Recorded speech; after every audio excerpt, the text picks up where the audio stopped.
የማቴዎስ ወንጌል ምዕራፍ 17። ከ6 ቀንም በኋላ ኢየሱስ ጴጥሮስንና ያዕቆብን ወንድሙንም ዮሐንስን ይዞ ወደ ረጅም ተራራ ብቻውን አወጣቸው። በፊታቸውም ተለወጠ፣ ፊቱም እንደ ፀሐይ በራ፣ ልብሱም እንደ ብርሃን ነጭ ሆነ። እነሆም ሙሴና ኤልያስ ከእርሱ ጋር ሲነጋገሩ ታዩአቸው። ጴጥሮስም መልሶ ኢየሱስን ጌታ ሆይ፣ በዚህ መሆን ለእኛ መልካም ነው። ብትወድስ በዚህ 3 ዳስ፣ አንዱን ላንተ፣ አንዱንም ለሙሴ፣ አንዱንም ለኤልያስ እንስራ አለ። እርሱም ገና ሲናገር እነሆ ብሩህ ደመና ጋረዳቸው። እነሆም ከደመናው በእርሱ ደስ የሚለኝ የሚወደው ልጄ ይህ ነው፣ እርሱን ስሙት የሚል ድምፅ መጣ። ደቀ መዛሙርቱም ሰምተው በፊታቸው ወደቁ፣ እጅግም ፈርተው ነበር። ኢየሱስም ቀርቦ ዳሰሳቸውና ተነሱ፣ አትፍሩም አላቸው። ዓይናቸውንም አቅንተው ሲያዩ ከኢየሱስ ብቻ በቀር ማንንም አላዩም። ከተራራውም በወረዱ ጊዜ ኢየሱስ የሰው ልጅ ከሙታን እስኪነሳ ድረስ ያያችሁትን ለማንም አትንገሩ ብሎ አዘዛቸው። ደቀ መዛሙርቱም እንግዲህ ጻፎች ኤልያስ አስቀድሞ ሊመጣ ይገባዋል ስለምን ይላሉ ብለው ጠየቁት።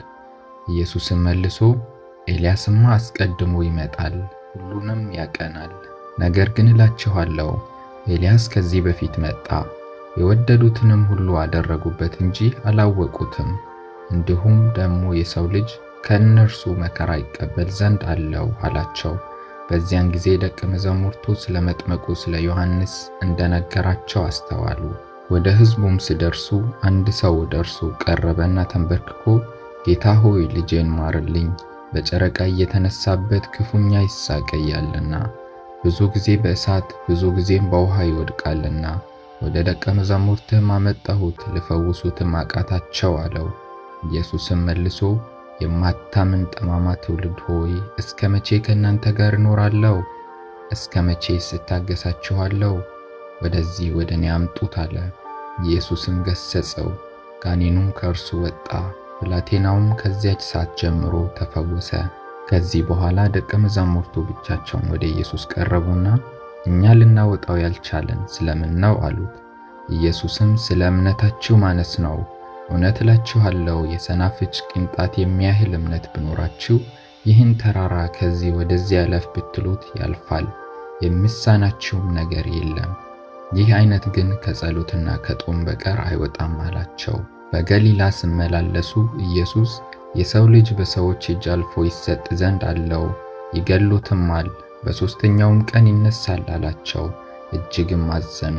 ወደ ቅፍርናሆምም በመጡ ጊዜ ግብር የሚቀበሉ ሰዎች ወደ ጴጥሮስ ቀረቡና መምህራችሁ 2 ዲናር አይገብርምን አሉት።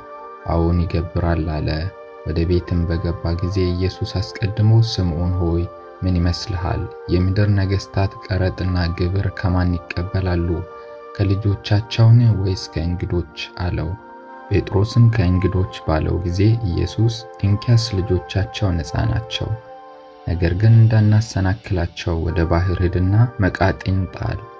መጀመሪያ የሚወጣውን ዓሣ ውሰድና አፉን ስትከፍት ስታተር ታገኛለህ፣ ያን ወስደህ ስለ እኔና ስላንተ ስጣቸው አለው።